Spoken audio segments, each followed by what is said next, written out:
Hi guys, tonight we're drifting into the deep green birthplace of pepper, where rain slides down palm leaves, vines climb living trees, and tiny berries wait in the damp shade like they know a secret.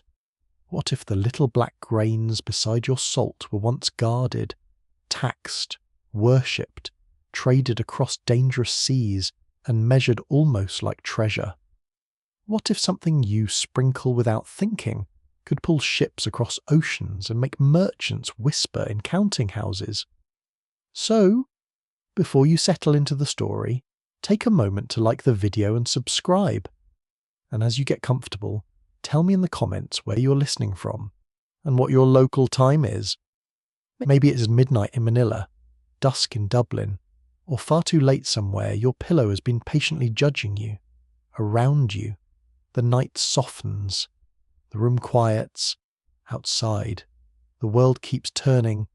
But here, we follow one small spice back to wet earth.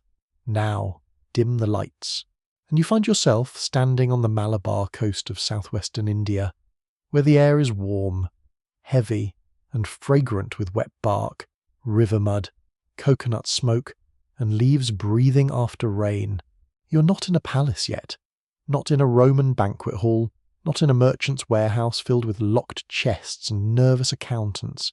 You are at the beginning, where pepper is not a luxury, not a symbol, not a price written in ledgers, but a living vine. It curls upward in the shade, clinging to tree trunks with quiet determination. The soil beneath your bare feet is dark and soft. It gives a little when you step, and cool moisture presses between your toes. Somewhere nearby, water drips steadily from broad leaves. A bird calls once, then decides that is enough effort for the morning. This is the world of Piper nigrum, the plant that gives black pepper, white pepper, and green pepper, depending on how its fruit's harvested and treated. The mainstream fact is simple, but strangely beautiful pepper is native to the humid forests of India's southwest coast, especially the Malabar region, a narrow stretch between the Arabian Sea and the Western Ghats. The mountains rise inland like a green wall, catching monsoon clouds and turning them into months of rain. The sea waits to the west, carrying boats, stories, salt, and eventually, very ambitious traders with opinions about profit. You walk along a path where the morning mist hangs low. It is not dramatic mist, not the kind that announces ghosts or ancient curses. It is practical mist, agricultural mist, the kind that makes everything grow and makes your clothes cling to your skin. Pepper loves this. It likes heat, moisture, filtered light, and support. Left to itself, it climbs. Given a tree, a pole, a frame, it reaches upward, patient and persistent. The plant produces slender spikes of small round berries, green at first, clustered like tiny beads. These berries are the beginning of everything. They do not look like empire. They look like something a distracted goat might ignore. And yet, here is the gentle joke of history. The world has often been moved by things that look unimpressive in the hand. A pepper berry is small enough to vanish under your fingernail, but dry it, darken it, ship it, name it rare, and suddenly people lean forward. Suddenly officials tax it, cooks crave it, physicians prescribe it, monks store it, sailors chase it, kings notice it, which is usually when a humble object begins having a complicated life. You bend closer to a vine. The leaves are glossy, heart-shaped, smooth to the touch, and cool from the last rain. When your fingers brush a berry spike, it trembles slightly. The smell is not yet the sharp pepper smell from a grinder. It is greener, softer, almost grassy, with a faint bite hiding beneath it. The plant is still gathering itself. The famous heat is waiting inside, tucked into chemistry, patience, and human curiosity. Long before pepper enters the written records of foreign merchants, local communities know it intimately. They know when the berries should be picked, how the rains affect them, which slopes grow stronger vines, and which drying methods bring out the best flavour. You can imagine a farmer moving through the damp shade with a woven basket, judging the berries by colour and firmness. Not everything is written down at the moment it matters. Much of early food history lives first in hands, habits, harvests, and the small corrections pass from one generation to another. A child watches. An elder says, "Not yet." The child waits. Next season. The child knows. The atmosphere around you is busy but unhurried. Insects hum in the green undergrowth. The distant sea is not visible, but you can almost feel it, a bright openness beyond the trees. Smoke from a cooking fire slips between houses, carrying the smell of rice, coconut, and perhaps fish. Somewhere, someone splits a coconut with a practiced strike. Somewhere else, a rooster contributes his unnecessary opinion. You breathe in, and the air tastes of rain. Pepper's power begins not only in its taste but in its ability to travel. Once dried, the berry becomes lighter, tougher, and more durable. This matters. Fresh fruit spoils, leaves wilt, delicate perfumes fade, but peppercorns can survive long journeys. They can sit in sacks, jars, or baskets. They can cross water and desert. They can be counted, stored, hidden, gifted, stolen, and taxed. That is a very impressive resume for a wrinkled little bead. Black pepper is made by picking the berries while they are still unripe, then drying them until they darken and wrinkle. White pepper comes from ripe berries with the outer skin removed, leaving the pale inner seed. Green pepper preserves the young berry in a fresher state, sometimes through drying or brining in later traditions. Already, at the plant itself, you can sense how one vine contains several culinary futures. It is not just one flavour, it is a family of possibilities, all quietly hanging in the wet shade, and pepper's flavour is peculiar. It is not sweet like cinnamon, not resinous like frankincense, not golden and floral like saffron. It bites. It wakes the mouth. Its heat comes from piperine, a compound that creates that tingling warmth you feel on the tongue. It does not burn exactly like chili, which would arrive much later in many parts of the world from the Americas. Pepper is drier, deeper, more woody. It whispers first, then taps politely on the inside of your nose. Very refined, very bossy. A quirky tidbit drifts through the old traditions surrounding pepper in some ancient and medieval stories told far from India. Pepper was imagined to grow in dangerous places guarded by serpents, or to be harvested only after the vines were burned to drive the snakes away, which supposedly explained why black pepper looks charred. It is not a reliable agricultural manual, obviously. Please do not set your spice garden on fire because a medieval storyteller got carried away. But the legend tells you something important. When people did not know exactly where a precious thing came from, imagination rushed in to fill the humid silence. Mystery became part of the price. Here in the plant's homeland, the explanation is less theatrical and more satisfying. Pepper darkens because of drying and natural processes after harvest, not because farmers are battling snake armies in the shrubbery. Still, you can understand how the myth grew. A spice that made mouths tingle, crossed impossible distances, and arrived in tiny, expensive quantities must have seemed almost enchanted to those who never saw the vine. Distance is a wonderful seasoning for fantasy. Historians still argue whether pepper first became important mostly because of its flavour, its medicinal reputation, its role in preserving status at elite tables, or some blend of all three.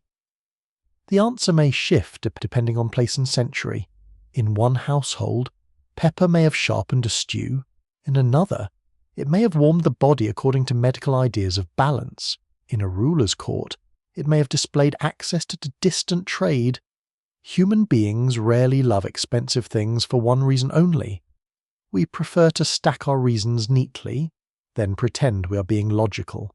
You continue through the pepper garden as sunlight filters down in pale green pieces. The vines are trained up supports, their roots gripping, their stems jointed and flexible. A farmer's hand moves with care, not rushing the berries, because timing matters. If picked too early or handled badly, quality changes.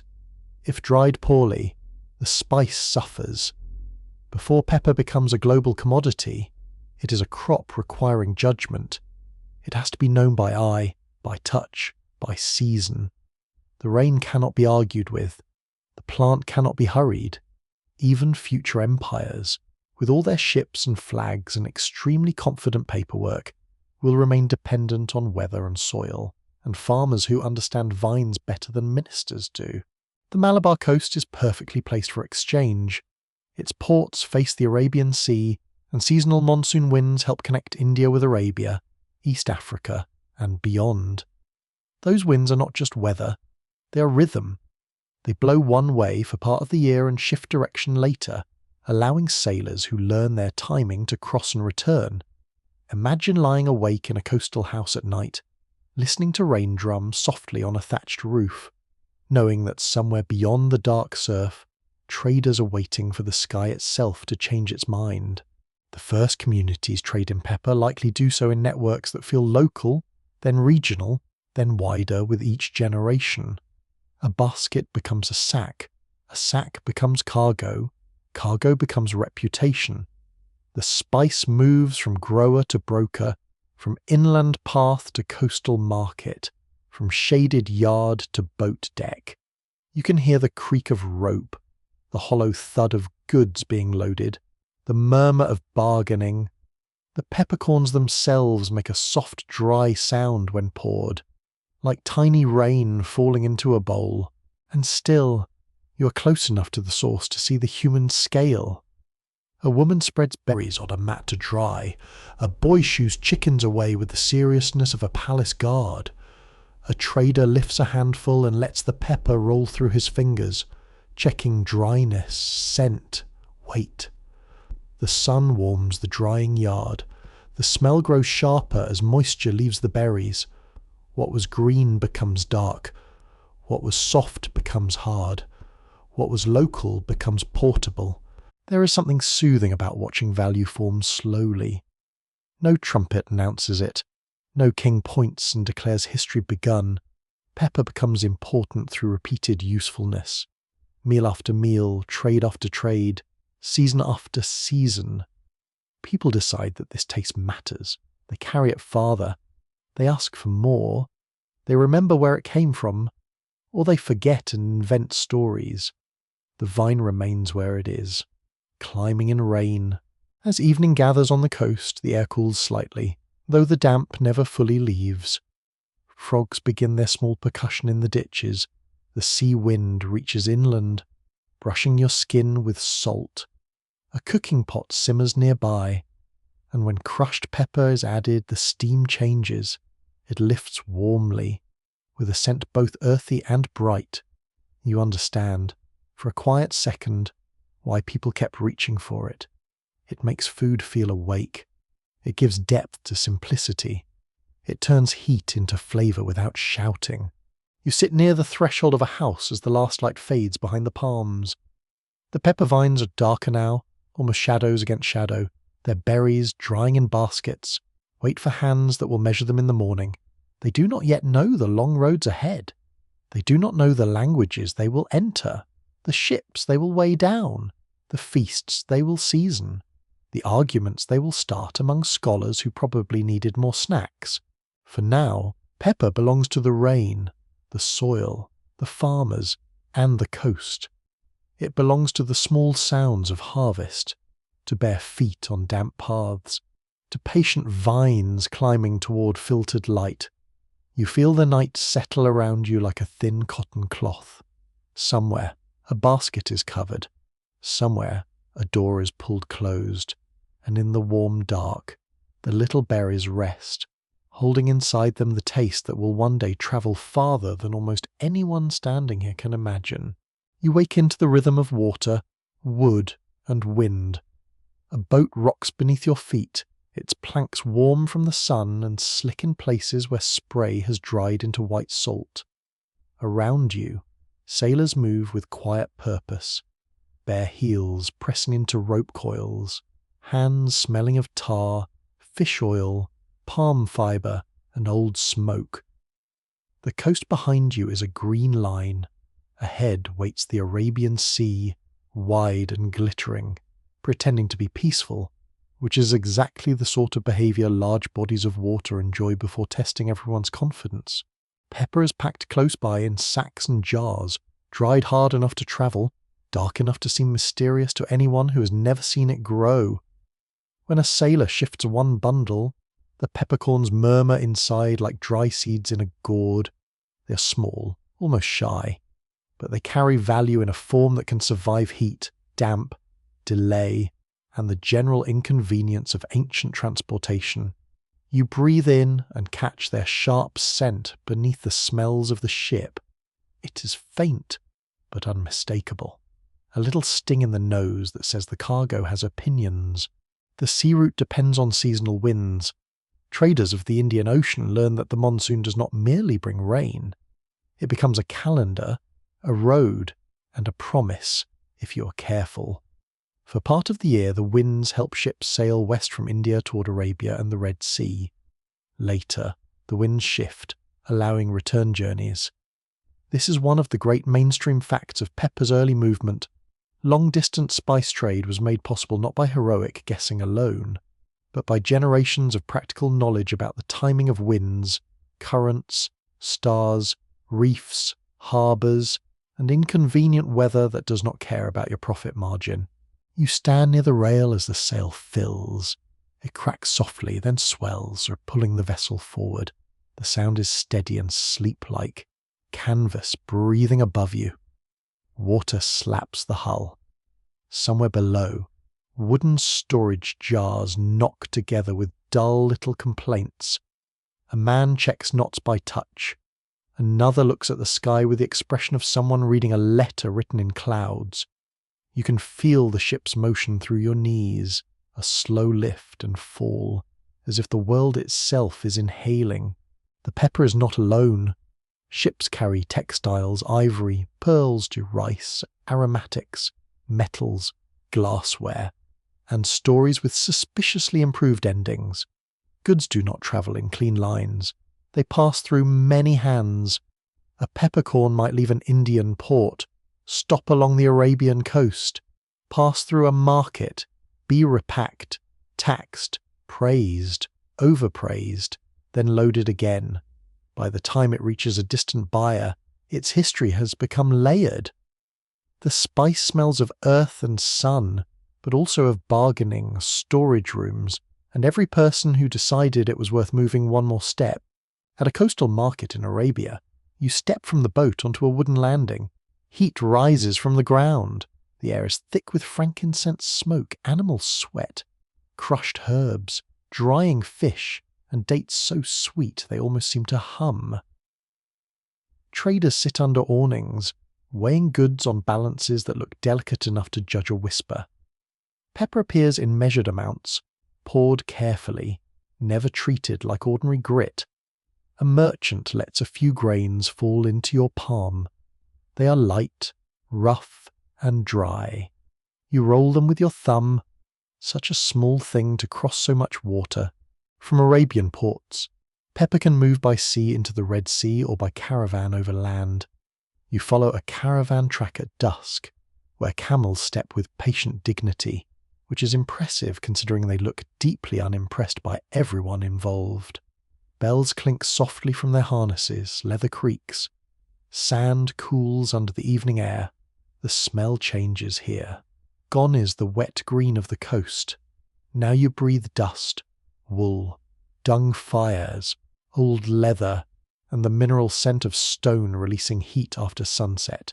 The desert road is not empty. It has wells, forts, guides, resting places, and danger.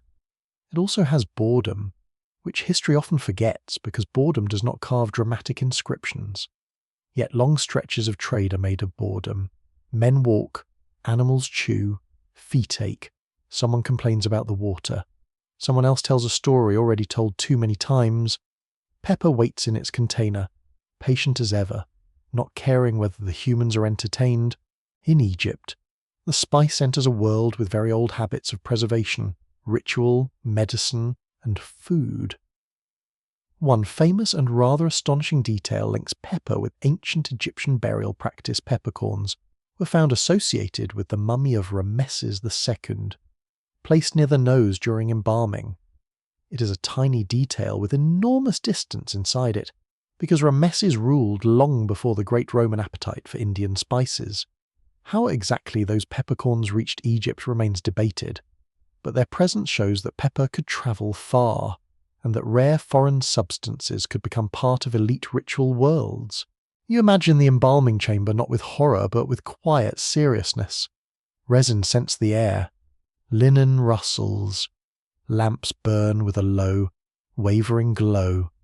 Priests and specialists work carefully, surrounded by substances chosen for meaning, fragrance, preservation, and prestige.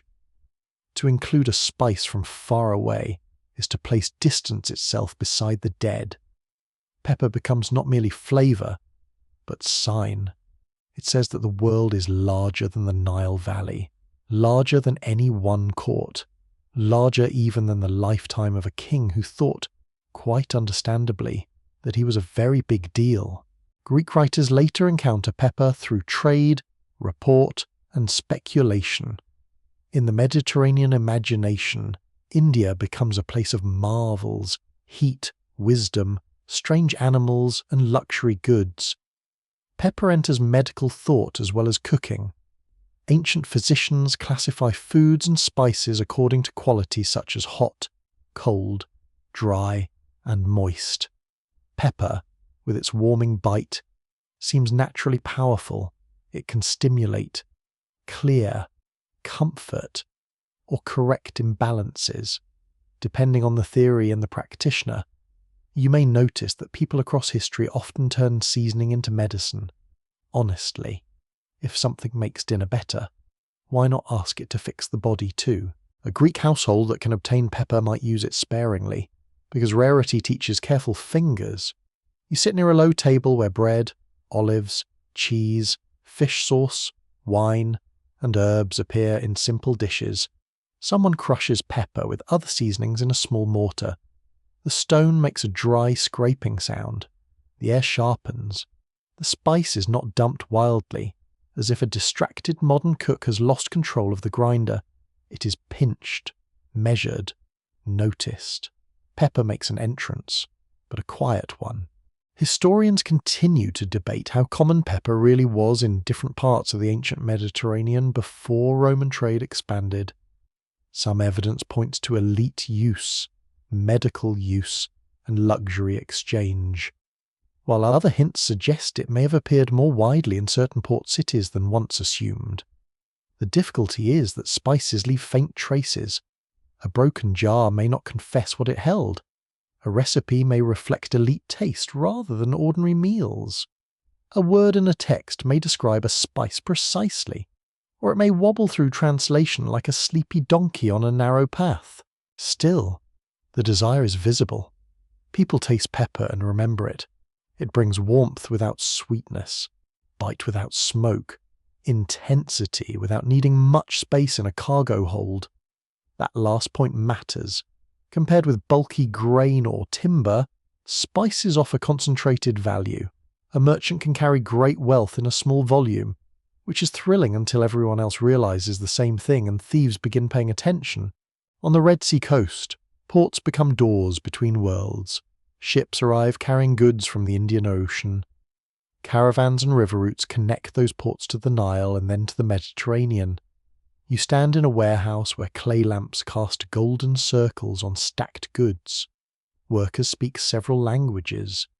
Greek blends with Egyptian, Aramaic, local dialects, and the universal language of people lifting heavy things and hoping someone else will take the next load.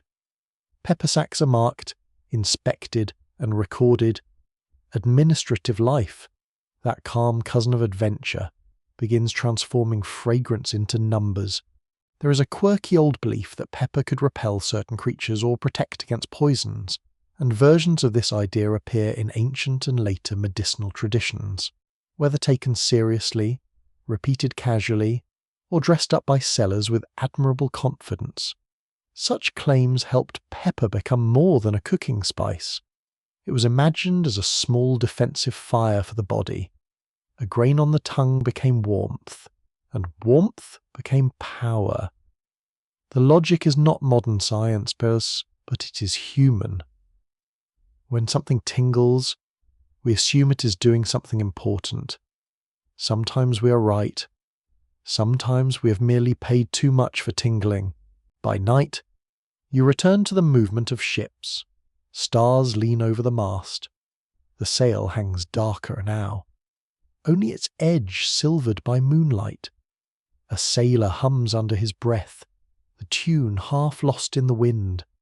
The deck smells of salt, rope, sweat, and spices hidden below. Pepper crosses not as a conqueror, not yet, but as a passenger with unusual influence. It slips into temples, storerooms, kitchens, clinics, and accounts. It becomes a reason for questions. Where did it come from? How far away is that land who controls the route? Can more be brought? Can the price be lowered, raised, disguised, or blamed on someone else? Merchants, then as now, are very gifted at discovering that costs are complicated. You hold one peppercorn under the night sky. It is rough against your fingertip, almost weightless. Around it hums the whole machinery of early exchange sailors trusting winds, camel drivers measuring wells, port officials collecting dues, cooks testing flavour, physicians explaining heat, storytellers embroidering distance, and buyers deciding that the world beyond the horizon has sent something worth keeping. The peppercorn does not glow, it does not sing, it simply waits, dark and dry, carrying the taste of rainforests into lands of stone, sand, river mud, and sea wind. The boat rocks gently. The cargo settle far away. A port lamp flickers like a tired eye. You feel the ancient trade routes stretching around you, not as lines on a map, but as sensations salt on your lips, rope against your palm, desert dust in your throat, incense in your hair, and that sharp little scent that rises whenever a sack is opened. Pepper has begun its long habit of making distant places feel strangely close. You step into Rome through a morning haze of smoke, dust, and ambition. The city is awake before the sun has fully lifted, because Rome has always preferred to begin its noise early, just in case anyone nearby was enjoying peace. Wheels grind over stone, mule bells clink, vendors call from stalls packed with bread, figs, olives, onions, fish, garlands, lamp oil, and things whose smell suggest they have had a dramatic evening. Warm air presses against your face. Under it all, faint but sharp, comes the scent of pepper. It reaches you from a cookshop tucked between taller buildings, where a pot bubbles over charcoal. The cook crushes peppercorns with cumin, coriander, and herbs in a mortar, pushing the pestle with a slow circular scrape. The spice breaks open, and a dry warmth rises. It catches in your nose, lively and woody, like a tiny spark hidden in the steam. Nearby, a customer leans over a bowl, inhales, and looks pleased in the serious way people look when breakfast has briefly justified civilization. In Rome, pepper is no longer only a foreign curiosity. It has become a taste of wealth, reach, appetite, and fashion. The mainstream fact is clear by the height of the Roman Empire. Pepper was imported in large quantities from India and became one of the most desired spices in Roman cuisine and medicine. Roman recipes, especially those preserved in the collection associated with Apicius, use pepper again and again, sometimes with the enthusiasm of a cook whose decided subtlety is for people with smaller dining rooms. You walk into a market near the river, where cargo has been hauled from ships, barges, carts, and warehouses. Amphorae stand in rows like clay soldiers. Bales are tied with cord. Sacks are stacked under watchful eyes. Pepper is weighed carefully, recorded carefully, and priced carefully, because everyone involved understands that tiny black spheres can produce very large arguments. A merchant lets the grains run through a bronze scoop. They fall with a soft patter, almost delicate. Yet the men watching them do not look relaxed. This is money with a smell. Rome's appetite stretches across the world it knows. Grain from Egypt feeds its crowds. Wine travels from vineyards. Olive oil pours through trade routes in enormous quantities. Garum, the famous fermented fish sauce, perfumes meals with a confidence that must have entered rooms before the guests did. Pepper joins this world of movement and consumption. It sits beside sauces, meats, vegetables, wine mixtures, and medicines. It is not simply eaten, it is displayed, discussed, desired, and occasionally blamed for moral decline, because nothing says serious social analysis quite like accusing dinner of ruining society.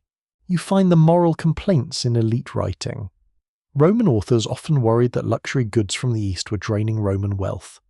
Pliny the Elder famously grumbled about the money sent yearly to India, China, and Arabia for luxuries, including spices. He was not exactly the first person in history to suspect that imported goods were making people soft, but he expressed it with memorable irritation. You can almost hear him looking at a peppered dish and thinking, yes, this is how discipline collapses, one seasoned sauce at a time. The dining room of a wealthy Roman house glows in the late afternoon. Lamps shine on painted walls. Cushions are arranged around low tables. Bronze dishes catch the light. You recline awkwardly, because elegant reclining is a skill, and history rarely admits how many guests must have looked like sleepy laundry trying to be sophisticated. Slaves move quietly with trays. Wine is mixed with water. A sauce is poured over roasted meat, thick with vinegar, honey, herbs, garum, and pepper. The smell is rich, sour, salty, sweet, and hot all at once. When you taste it, the pepper arrives as warmth at the back of the tongue. It does not dominate immediately. It gathers. The sauce is complex, almost restless. A Roman combination of flavours that might surprise a modern palate trained to keep sweet over here and salty over there. Thank you very much. Roman cooks enjoyed mixtures that crossed boundaries. Pepper helped bind those contrasts. It added bite to honey, depth to vinegar, edge to fish sauce, and dignity to dishes that otherwise might have smelled like a harbour, making a strong personal statement. Pepper also belongs to medicine. Roman physicians, influenced by Greek medical ideas, describe it as heating and drying. It appears in remedies for digestion, chills, coughs, and other discomforts that ancient people explained through balances of bodily qualities. You hold a small packet of ground spice wrapped in cloth. It feels powdery, slightly gritty through the weave.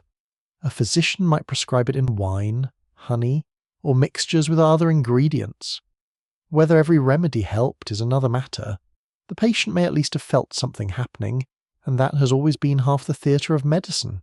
A quirky tidbit from Roman natural history is the belief that pepper plants in India were guarded by snakes, and that harvesters burned the forests or vines to drive the creatures away, leaving pepper blackened.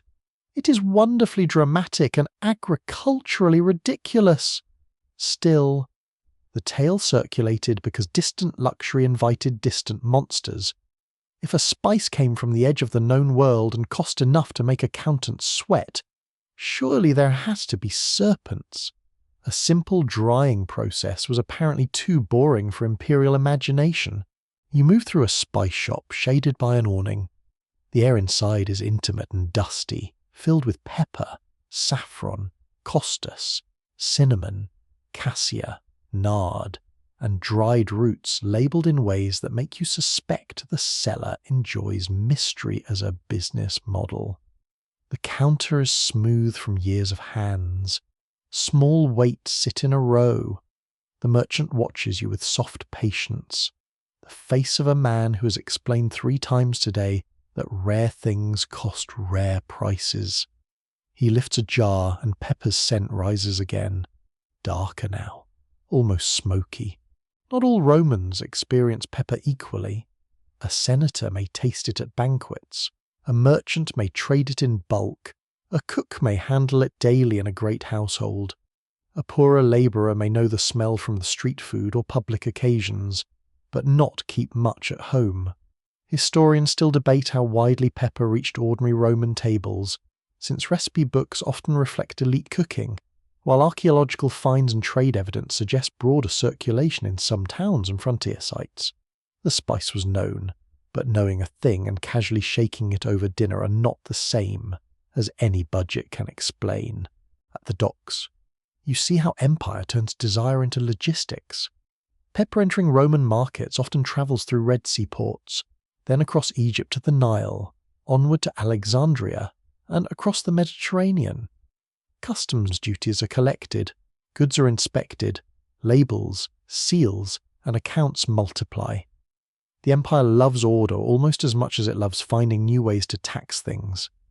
A sack of pepper becomes part of a vast administrative breath, inhaled from India, exhaled into kitchens from Syria to Gaul, from North Africa to Britain. Imagine a soldier on a distant frontier tasting a peppered sauce in a fort canteen. Far from the warmed seas where these spice began. Rain taps on timber walls. Wool cloaks smell damp. Iron tools chill the hand. A cook adds pepper to a stew of lentils, meat, or vegetables. The grain is small, but it brings a memory of the wider empire into a grey place. Rome is not only roads and legions, it is also flavours travelling farther than most people ever will. By the early 5th century, pepper appears in one of the strangest political moments of the age. When the Visigothic leader Alaric threatened Rome, ancient sources report that his ransom demands included thousands of pounds of pepper, along with gold, silver, and fine goods. The detail feels almost absurd at first. A city facing catastrophe, and someone is counting pepper. Yet that is exactly why the detail matters. Pepper had become valuable enough to stand beside precious metals in the language of power. Black gold was not just a pretty phrase, it had weight. You stand in a storeroom where sacks are piled under guard. The room is cool, with stone underfoot and a faint bite in the air. Pepper dust clings to your fingers when you touch a torn seam.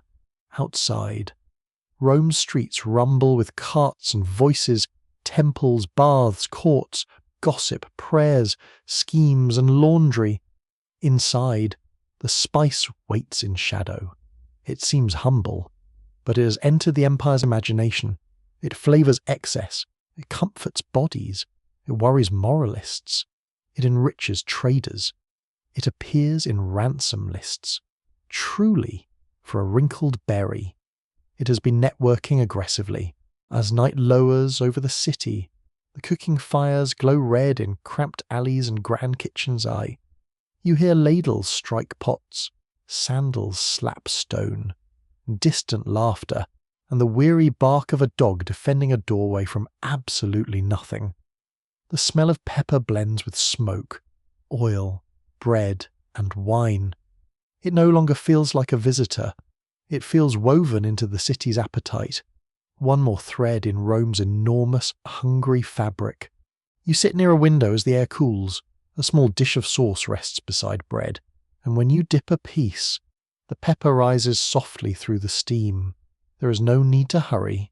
The flavour opens slowly, like a road appearing at dusk. In that dark warmth, you sense the empire not as marble and command, but as countless meals, counted grains, anxious merchants, proud hosts, sceptical writers, tired cooks, and hands reaching again and again for a spice that made the world taste larger. You enter a medieval town through a gate that smells of wet timber, horse sweat, cabbage soup, and smoke trapped under low clouds. Dawn is only beginning to loosen the darkness, but the market is already awake. Hooves clatter on packed earth. Cartwheels groan. A bell rings from a church tower with a slow bronze note that seems to hang in the mist. Your cloak brushes against your wrists. Rough wool warmed by your own breath. And somewhere under the sharper smells of livestock and tallow, a familiar spice waits in a locked chest. This is pepper in the Middle Ages, no longer simply an exotic Roman pleasure, but a small dark measure of wealth, medicine, faith, and social ambition. It arrives in towns through merchants, fairs, river traffic, ports, and caravan routes, moving in bags, boxes, and little packets that pass from shipmen to wholesalers, from wholesalers to apothecaries, from apothecaries to cooks with careful fingers.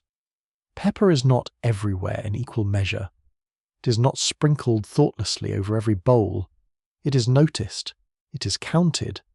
It is sometimes guarded with the tender anxiety usually reserved for coins, jewels, and very dramatic family secrets. You stand beneath the wooden awning of a spice seller's stall. Rain drips from the edge in silver threads. The counter is dark with age and polish, rubbed smooth by elbows, sleeves, and bargaining hands. Small balances sit beside nested weights. The merchant opens a container and the scent rises, dry, warm, and cutting through the damp air.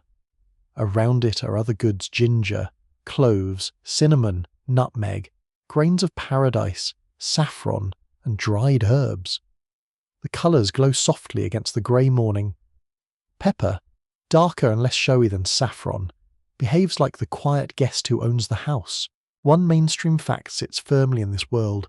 Medieval Europe relied heavily on long-distance spice trade, and pepper was among the most widely desired imported spices. It travelled through Mediterranean networks, overland routes, and great commercial centres, then appeared in elite kitchens, medical recipes, monastic stores, and urban markets. It was valuable enough to be used in rents, fees, gifts, and payments in some places. A pound of pepper could carry meaning beyond taste. It could say obligation, status, favour, or debt, which is a lot of responsibility for something that still looks like garden gravel. A noble household prepares for a feast in a manor kitchen. The room is warm, smoky, and alive with movement. Iron pots hang over the fire. Fat hisses. Bread cools on boards.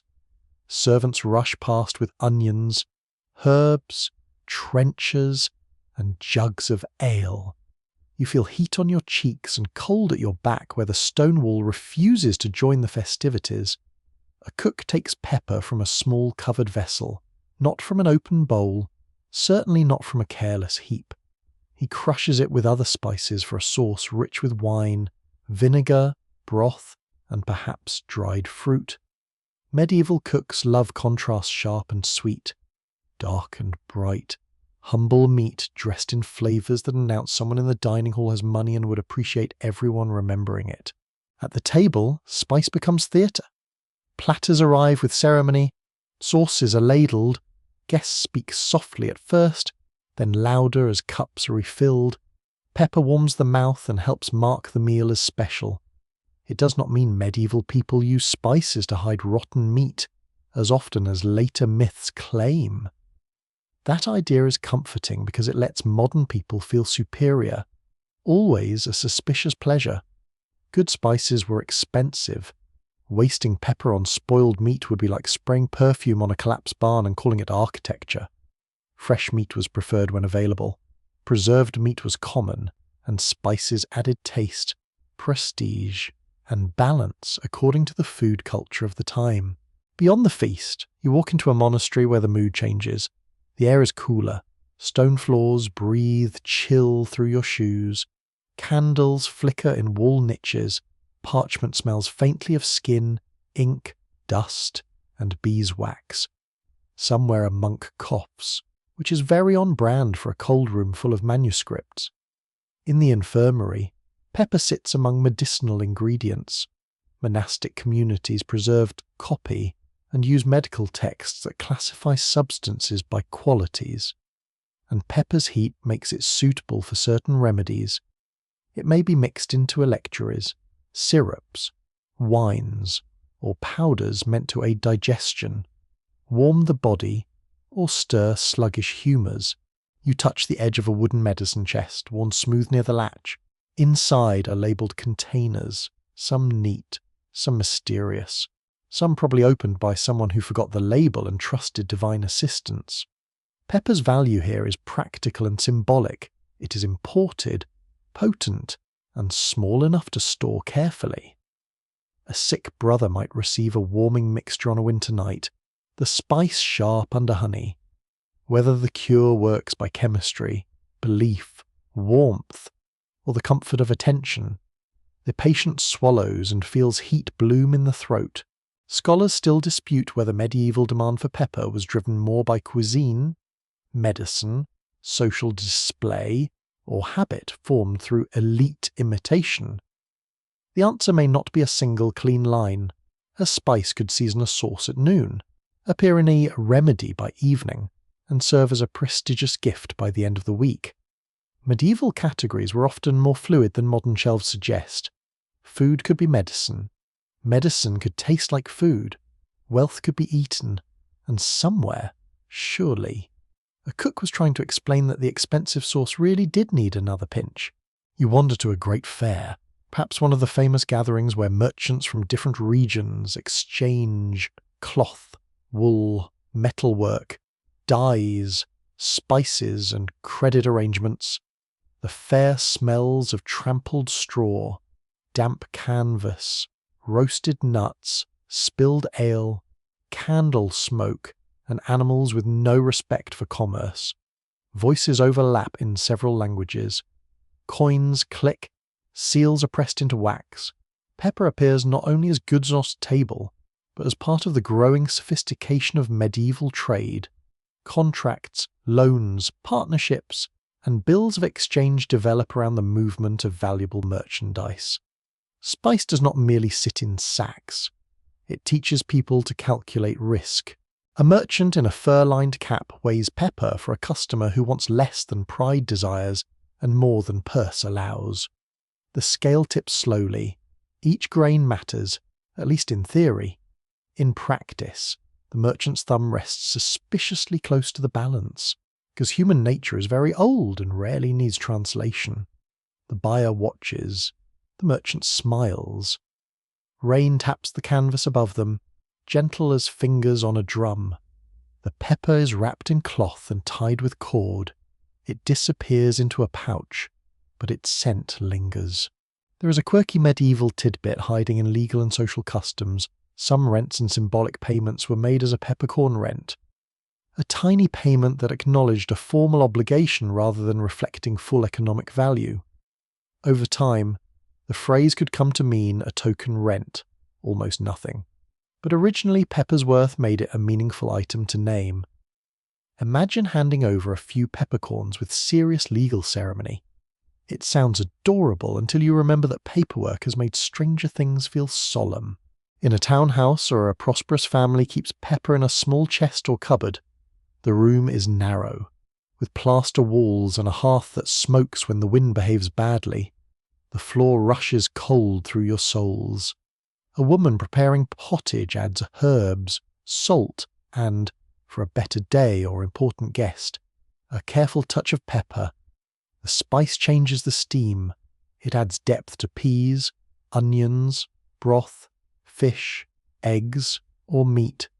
It makes ordinary food feel visited by distance. There is comfort in that. A table does not need to be royal to enjoy a little warmth. Medieval recipes from England, France, Italy, and other regions show pepper appearing in sauces, broths, pies, spiced wines, and preserved preparations. It often joins ginger, cinnamon, cloves, mace, and grains of paradise.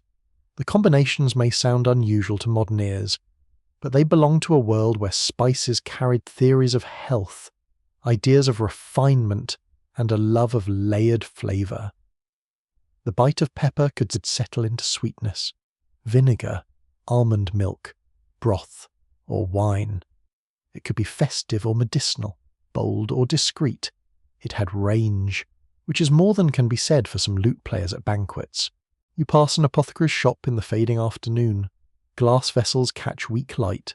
Bundles of dried plants hang from beams. The room smells of vinegar, resin, lavender, pepper, old wood, and something bitter being crushed in a mortar with alarming confidence. Customers come for remedies, dyes, perfumes, and advice. The apothecary knows spices as commodities and as powers. He may not understand molecules, but he understands reputation, heat, rarity, and the way a customer's eyes change when a costly ingredient is named. Outside, the town darkens. The market stalls close one by one. Shutters bang. A dog noses through straw. A cart leaves deep tracks in the mud. In the monastery, the lamps burn low over manuscripts. In the manor, dishes are scraped and washed. In the spice seller's chest, pepper rests in shadow, dry and compact, carrying the damp forests of its origin into stone towns, smoky kitchens, cold infirmaries, and halls where status is served with sauce. You hold a few grains in your palm as evening bells tremble through the air. They're rough against the skin, almost weightless, yet they belong to a world of ships, fairs, prayers, illnesses, accounts, and appetites. Medieval pepper is not only luxury, it is a bridge between body and belief, dinner and medicine, wealth and warmth. It gives heat to food and shape to desire. As the town settles into darkness, the scent remains, faint but steady, like a small ember that crossed half the world to glow inside a wooden chest. You step into a harbour at sunrise, where the sea glows pale gold and the air is already warm enough to make your sleeves feel unnecessary. The water slaps against stone quays with a soft, patient sound. Ropes creak, sailcloth snaps, donkeys complain with the emotional depth of creatures who have seen trade and found it overrated. Around you, merchants, sailors, porters, scribes, cooks, and tax collectors move through the morning haze, each one drawn by cargo that has crossed water, desert, and rumour. Pepper lies in the middle of it all, hidden in sacks stacked beneath awnings, sealed in jars, tucked into storerooms, and poured into small bowls for trusted buyers to inspect. When a trader opens a container, the scent cuts cleanly through the harbour's thick mixture of salt, tar, sweat, fish, frankincense, damp wood, and animal leather. The spice smells dry and dark, almost out of place in the wet brightness of the port. You take a grain between your fingers. It feels hard, wrinkled, ordinary. Then you crush it slightly, and the warmth rises, sharp enough to remind you that ordinary things can be extremely persuasive. This is the world of Arab and Persian merchants, whose ships and commercial networks helped carry pepper through the Indian Ocean, the Red Sea, the Persian Gulf, and the wider Islamic world. A mainstream historical fact anchors the scene clearly from late antiquity through the medieval centuries. Merchants based in ports such as Aden, Basra, Siraf, Hormuz, and other trading centres played a central role in moving Indian spices toward markets in the Middle East, North Africa, and Europe. They did not merely move goods, they moved knowledge, measurements, credit, languages, and stories. You walk through a port warehouse where ledgers rest beside scales. The floor is cool, packed earth, scattered with straw and pepper dust. A scribe dips his reed pen into ink and writes with calm precision. The scratches of writing are nearly lost beneath the calls outside, but they matter. Trade survives by trust, memory, and records, especially when everyone involved would prefer to profit and blame the weather if anything goes wrong. A sack is weighed, a seal is checked, a fee is assessed, a porter sighs, lifts the load, and becomes part of history with a sore back. The merchants here know the sea as a living system. They understand the seasonal winds that carry ships across the Indian Ocean. They know which harbours offer fresh water, which officials demand gifts, which captains exaggerate, and which cargoes must stay dry at all costs. Pepper travels beside cardamom, ginger, cinnamon, textiles, pearls, dates, horses, glass, ceramics, and incense. Its value is concentrated, but its journey depends on human arrangements as delicate as spider silk. Partnerships form across distance. Families send sons to ports abroad. Letters travel with trusted hands. Debts are remembered. Promises are weighed almost as carefully as spice. You board a dhow moored near the quay. His wooden body smells of pitch, salt, and sun. The planks are sewn or fastened with techniques shaped by regional tradition, and the deck rises gently under your feet. Men load jars and bundles while gulls wheel overhead, screaming as if they personally invented commerce and are not receiving proper credit. In the hold, Pepper is packed away from too much damp. The ship will move when the winds allow. The sea does not care about eagerness, and merchants learn patience because drowning is a very effective teacher. Across the water lies a chain of markets where pepper changes meaning depending on who receives it. In a court kitchen, it is refinement. In a physician's cabinet, it is warmth and stimulation. In a bazaar, it is profit. In a pilgrim's bundle, perhaps it is a useful gift, light enough to carry and valued enough to matter. In a household pot, it gives lentils, meat, rice, or broth, a deep prickle that spreads slowly through the mouth. It is never only one thing. Pepper is a spice, a medicine, a commodity, a symbol, and occasionally an excuse for a merchant to look mysterious while saying very little. You enter a bazaar where shade cloths ripple overhead and narrow lanes bend like thoughts you almost remember. The ground is hard under your sandals. A fountain murmurs in a courtyard nearby. The air is crowded with rosewater and cumin, musk, hot bread, frying onions, dust, wool, brass polish, and the bright green smell of herbs crushed underfoot. Spice sellers sit behind trays arranged with theatrical care.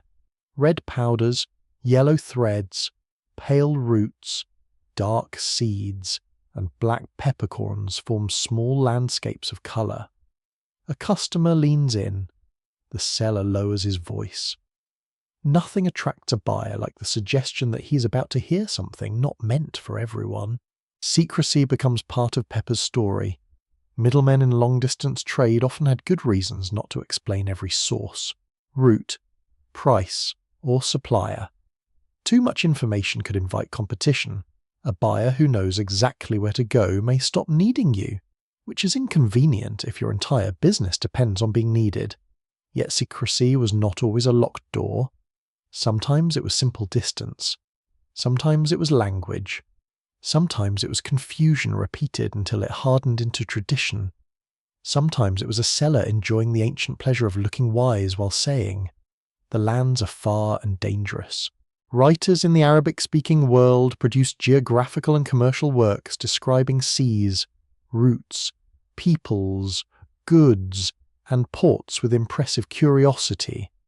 These accounts could be practical, poetic, exaggerated, or sharply observed, sometimes all in the same breath. Because humans have never felt required to keep categories tidy.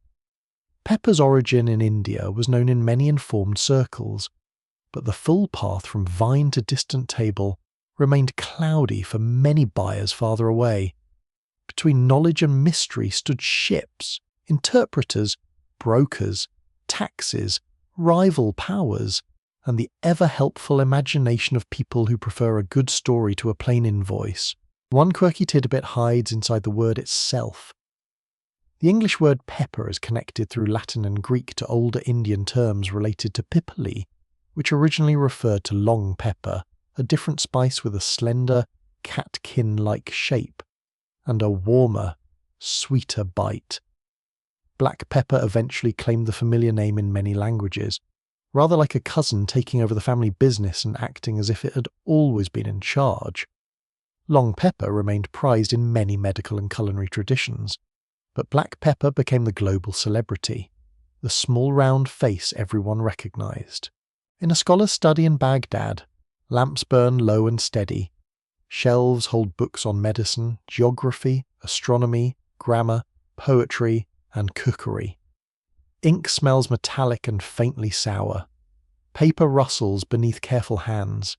Pepper appears in recipes and remedies in the medieval Islamic world, paired with vinegar, meat, vegetables, sauces, and sweet-sour combinations. It also fits comfortably within medical theories inherited, debated, and expanded from Greek, Persian, Indian, and local traditions. Its heat seems useful, its taste is agreeable, its price encourages respect. A spice that is both pleasant and expensive rarely struggles to be taken seriously. You sit near a kitchen fire where a cook stirs a pot of lamb, chickpeas, onions, coriander, and sour fruit. When pepper is added, the steam changes character. It grows warmer, deeper, and more alert. The room smells of fat, smoke, clay, and spice. Heat brushes your face. A wooden spoon taps the rim of the pot.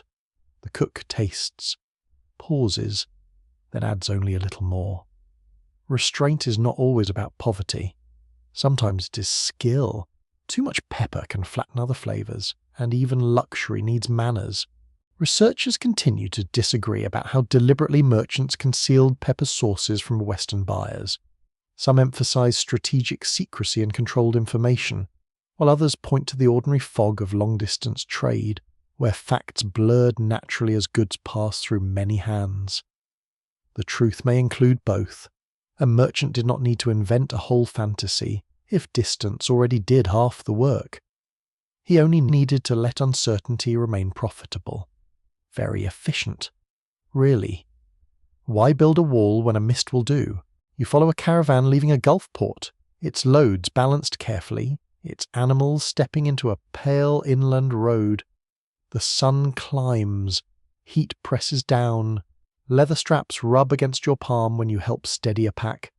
The caravan smells of dust, dried dates, wool, camel breath, and pepper sealed inside containers.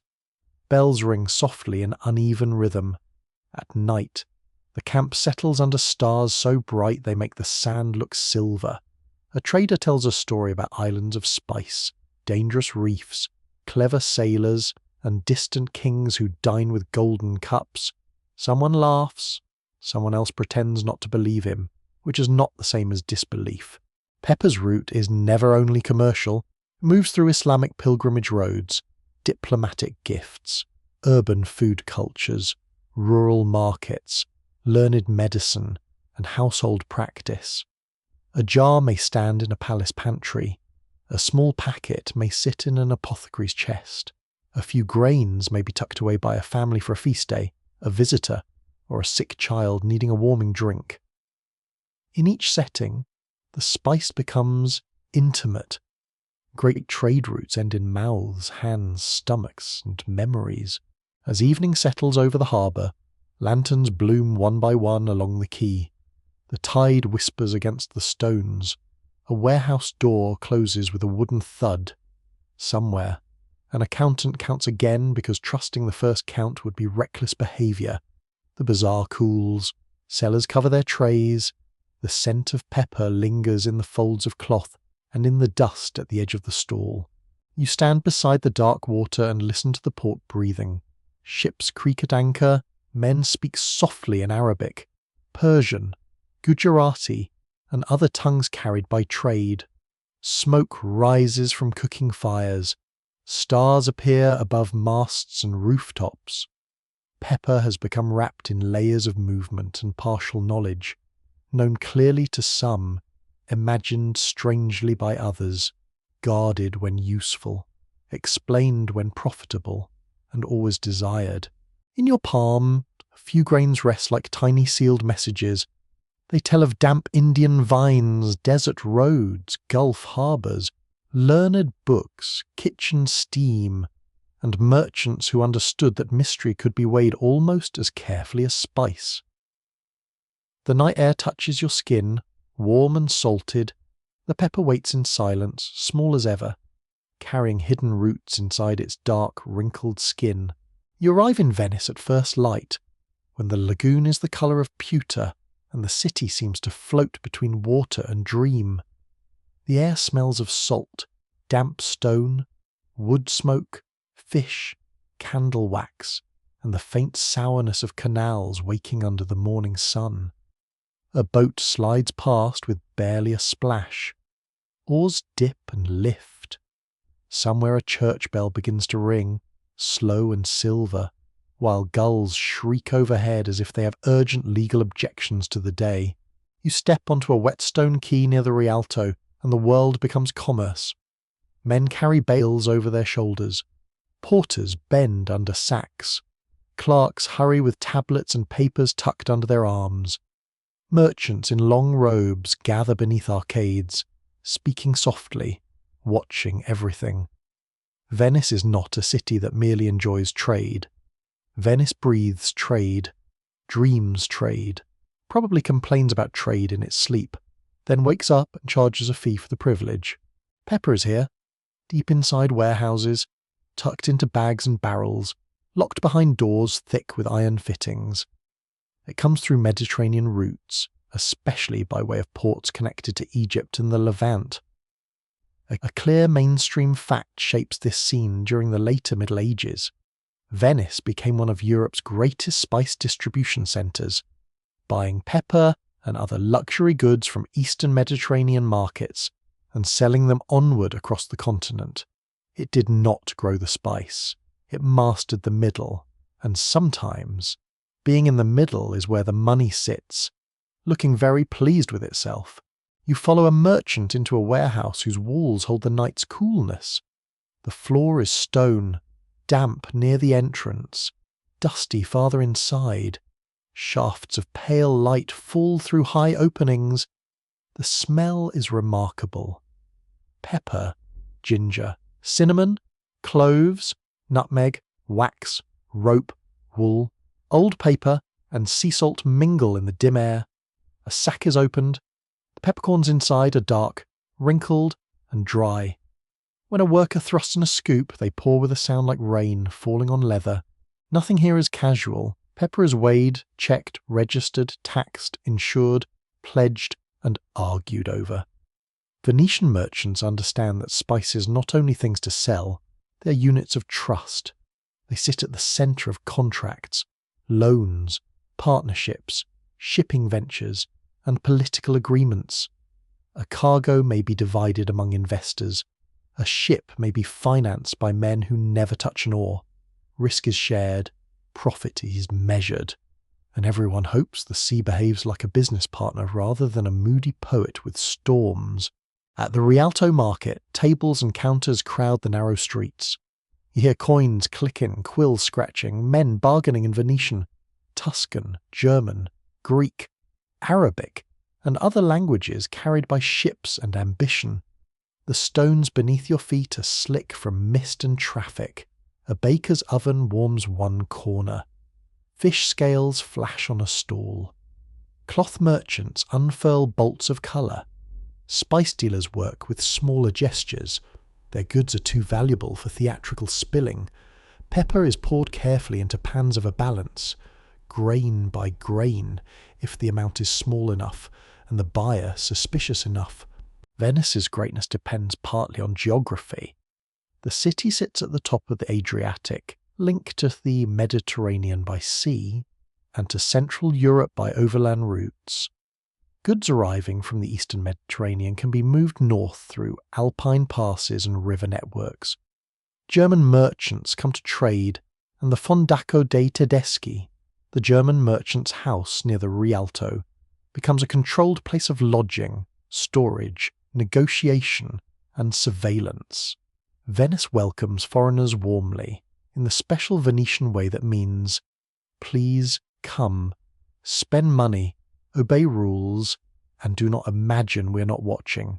You enter a counting room where the mood is quieter but no less intense. A merchant sits beside ledgers, weights, seals, and folded letters. His fingers are stained with ink. The room smells of parchment, dust, pepper, and damp wool cloaks hung near the wall. He records the arrival of sacks, the quality, the seller, the buyer, the price, the expected resale. Numbers turn spice into destiny. A few marks in a ledger can represent a ship at sea, a family fortune, a debt unpaid, or a dinner in a castle hundreds of miles away where someone will say the sauce needs more warmth. Pepper's price rises and falls with war, taxes, supply, piracy, diplomacy, harvests, and rumour. Rumour is especially efficient because it weighs nothing and travels quickly. If word spreads that ships were delayed in Alexandria, prices may twitch upward. If a large cargo arrives safely, buyers may suddenly remember they are patient. A merchant who hears news first gains an advantage. Venice becomes a city of listening, at docks, in taverns, in churches, in family houses. People gather scraps of information. The weather in the Eastern Sea, a new tax in Egypt, a quarrel among rulers, a convoy sighted, a ship overdue. Pepper lives inside these whispers. In the great public spaces, you feel how trade and state power overlap. The Venetian Republic is governed by councils, magistrates, and elite families who understand that commerce needs protection, and protection needs commerce. State-organized convoys, known as galley fleets, connect Venice with major markets. These regulated voyages help manage risk and maintain reliable trade. The galleys are long, lean, expensive, and deeply serious. They carry goods, officials, crews, guards, and the hopes of investors who would very much prefer not to hear that their fortune has become decorative wreckage. You stand beside one of these vessels as men prepare it for departure. The hull smells of tar and salt. Ropes scratch your palms when you help pull a line aside. Oars lie ready. Cargo is checked against lists.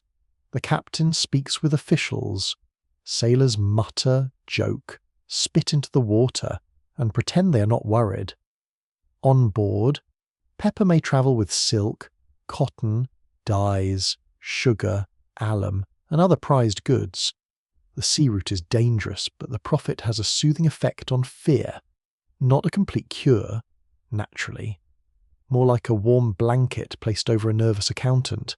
A quirky tidbit belongs to the world of spice quality and fraud. Pepper could be adulterated or imitated with cheaper seeds. Dust, damaged grains, or exhausted pepper that had already lost some strength. Buyers learn to inspect colour, scent, weight, and bite. Some sellers, with the creativity that makes humanity both impressive and exhausting, tried to stretch profit by making poor Pepper look better than it was. You imagine a buyer crushing a grain between his teeth, pausing, narrowing his eyes, and deciding whether he has tasted India or someone's broom. Venice tries to regulate trade because reputation matters. A city that sells bad pepper too often becomes a city people distrust, and distrust is expensive. Officials oversee measures, customs, contracts, and merchant behaviour. They cannot prevent every trick because no government has ever fully defeated the determined small cheat. Still, rules create confidence. Confidence invites business. Business fills warehouses. Warehouses fill ledgers. Ledgers fill families with the pleasant sensation of being important. You drift into a noble house where Pepper's journey ends for the evening in a kitchen glowing with firelight. Copper pots shine on shelves. A servant grinds spices with breadcrumbs, vinegar, wine, and broth to make a sauce for fish or meat. The mortar's rhythm is soft and steady. The crushed pepper sends up a warm fragrance that cuts through the smell of smoke and roasting flesh. It is expensive, yes, but it is also useful. It sharpens flavour, supports rich sauces, and announces refinement without needing a trumpet, which is merciful, because dinner already has enough noise. Debate continues over whether Venice's dominance in the spice trade came mainly from naval organisation, financial skill, diplomatic access to Eastern markets, or the simple advantage of being placed perfectly between worlds. The sensible answer may be an untidy mixture. Venice built ships, negotiated privileges, managed convoys, cultivated commercial law, and turned geography into policy. Luck opened a door, organisation furnished the room, profit moved in, hung curtains, and began charging rent. In a quiet corner of the city, you find a spice merchant's family chapel. Candle flames tremble before painted saints. The air smells of wax, stone, incense, and damp fabric. A man who spends his day counting pepper kneels and prays for safe voyages, honest partners, healthy children, and perhaps slightly higher prices. Commerce and devotion sit side by side, not as enemies, but as neighbours. Medieval people rarely separated the sacred and practical as neatly as modern people pretend to. A ship could be blessed, insured, and still watched with terror from the quay. Night settles over Venice slowly. Windows glow along canals. Water reflects lanterns in broken gold lines. From an open doorway comes laughter, then the clatter of plates. Somewhere, a clerk closes a ledger. Somewhere, a warehouse key turns in a lock. The smell of pepper lingers in storage rooms and kitchens, in cloth sacks, and on the fingers of men who have handled it all day. The city rests, but not fully. Venice is never entirely asleep. It floats, listens, calculates. You stand on a small bridge, feeling the damp air on your face. Below, the canal moves with a quiet, oily shine. A boat passes under you, carrying covered goods through darkness. The oar makes a soft hollow sound against the water. Pepper has become more than spice here. It is a lesson in patience, secrecy, administration, appetite, and elegant opportunism. It teaches Venice to count the world in grains, sacks, contracts, and voyages. In your palm, a few peppercorns feel cool from the night air. They are tiny, rough, and silent. Yet inside them is the sound of galleys leaving harbour, quills moving across ledgers, coins striking scales, cooks grinding sauce, officials stamping seals, and gulls complaining above the Rialto as if they too deserve a percentage. The lagoon darkens, the city glimmers, and the pepper waits behind locked doors, small black treasure in a republic made of water, stone, and careful arithmetic. You stand on a Portuguese quay with the Atlantic wind pressing cold and damp against your face. It tastes of salt, tar, and fish scales, with a smoky thread drifting from cook fires along the waterfront. Above you, gulls wheel and cry, their voices sharp enough to wake saints from stone. Men shout across the harbour, barrels roll over planks, ropes slap against masts. The whole place creaks, groans, and mutters like an old wooden animal preparing to leave land behind. The ships waiting near the dock are not pretty in the delicate sense. They are broad, hard-working, patched, tarred, and stubborn.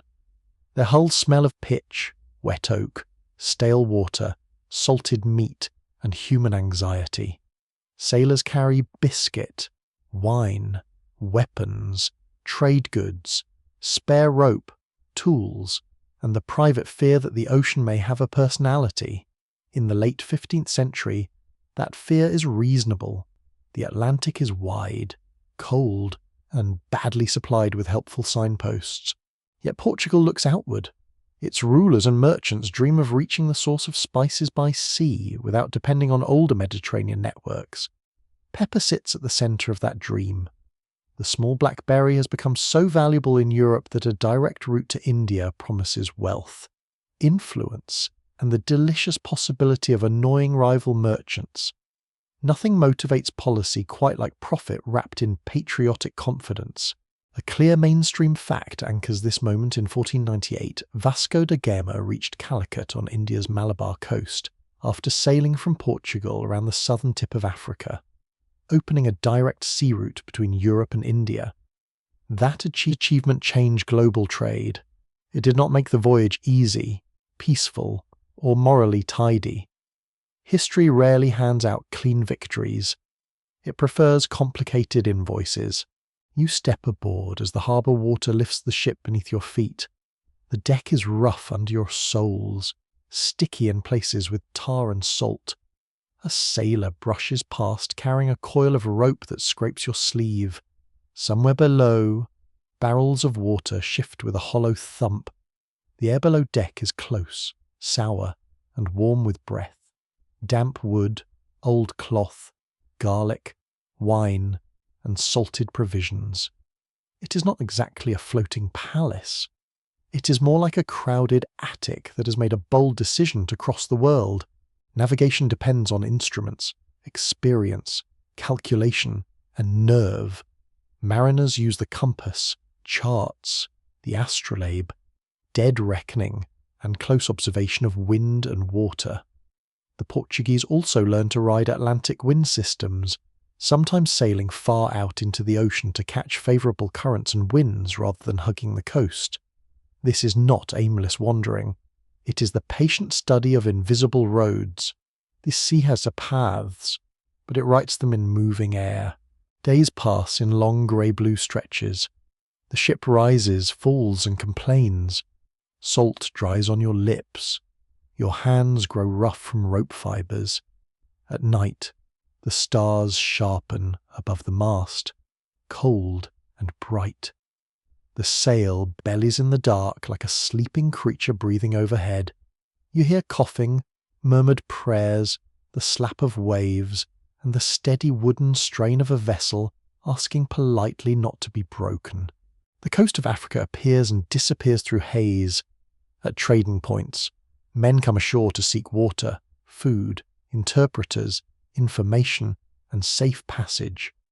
The smells change with each stop. Palm smoke, unfamiliar flowers, damp earth, spices, livestock, millet, iron, sweat, and surf.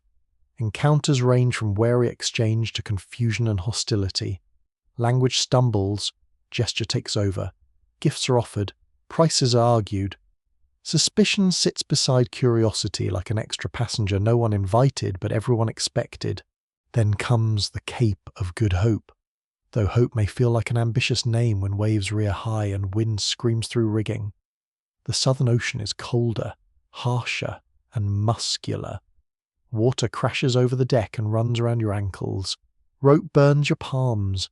The ship plunges into troughs where the horizon vanishes, then climbs again toward a sky torn with clouds. Men shout, but the storm swallows their words. Even the gulls have the wisdom to be elsewhere. For sailors, the Cape becomes both passage and trial. Bartolomeo Diaz had rounded it in 1488, proving that Africa could be circled by sea. Da Gama's voyage builds on that knowledge, pushing toward India with royal backing and commercial desire. You can feel the layers of effort beneath the moment. One voyage rests on another. One chart improves a guess. One survivor's report becomes another captain's courage. Exploration is often less a single heroic leap than a stack of dangerous corrections. A quirky tidbit waits in the story of arrival. When Vasco da Gama finally reached Calicut, the gifts he brought for the local ruler were reportedly unimpressive by Indian Ocean standards. Items such as coarse cloth, hats, coral, wash basins, and honey. Portuguese envoys expected these offerings to announce royal seriousness. Local merchants and courtiers, accustomed to rich trade with gold, fine textiles, and luxury goods, were not dazzled. You can almost hear the silence in the room. Imagine crossing oceans to impress a powerful ruler and discovering you have packed the diplomatic equivalent of a disappointing holiday basket. Calicut is no sleepy edge of the world. It is a sophisticated port city tied into a vast commercial system. Ships from Arabia, Persia, East Africa, and other Indian ports come and go. Muslim merchants are established there. Brokers know prices, weights, languages, and quality. Pepper is not a mystery to them. It is business, crop, tax, cargo, and cuisine.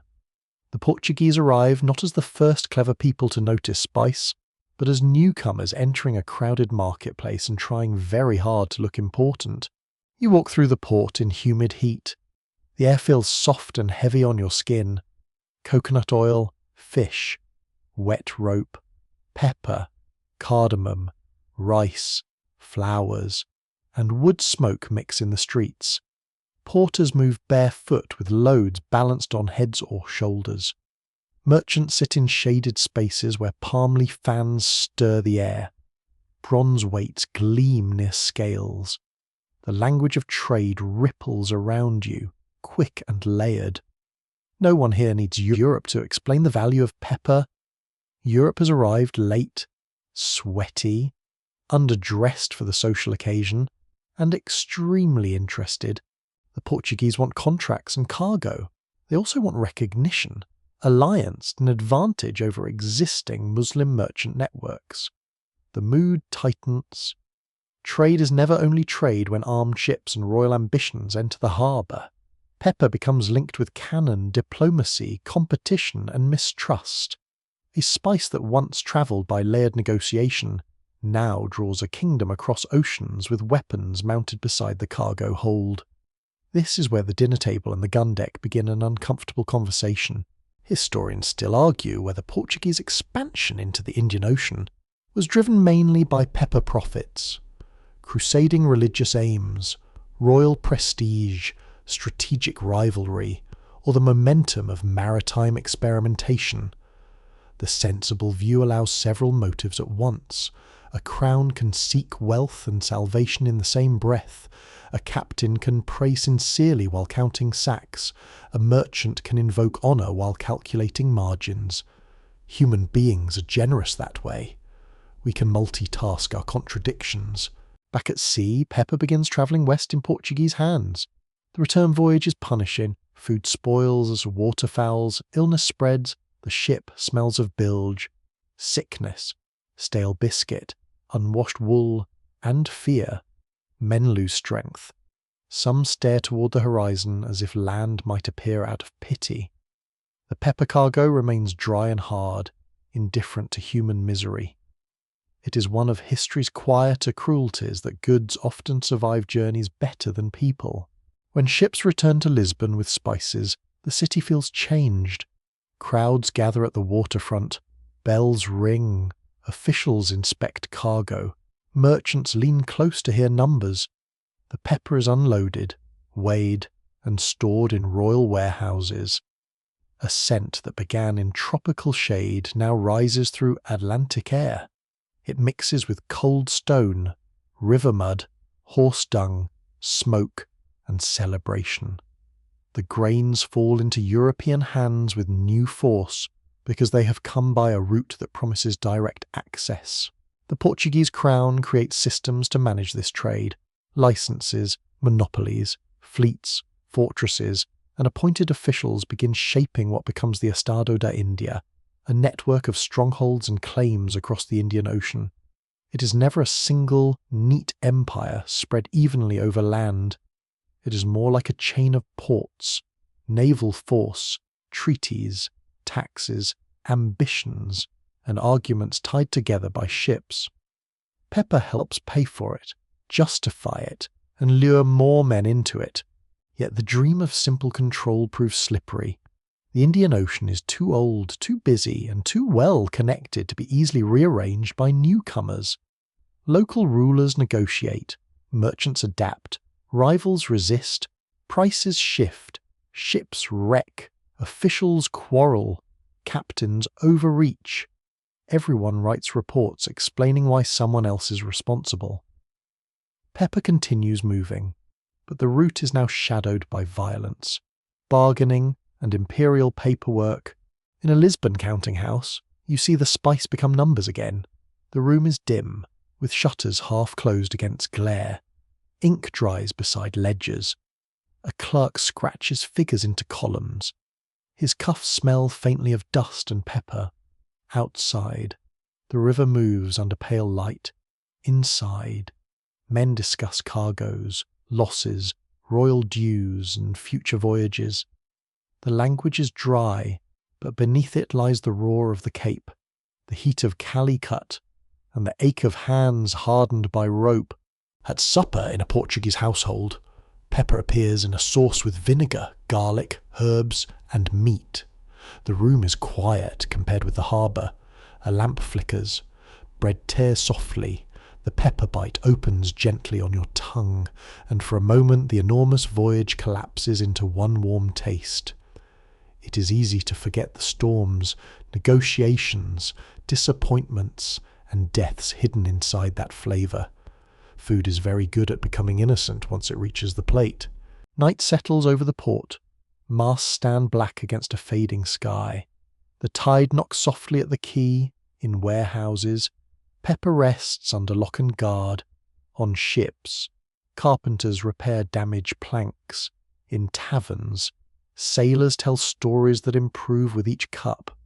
The ocean waits beyond the river mouth, dark and immense, already holding the next voyage in its cold hands. You hold a peppercorn and feel its rough skin under your thumb. It is tiny, but it has pulled a kingdom around Africa.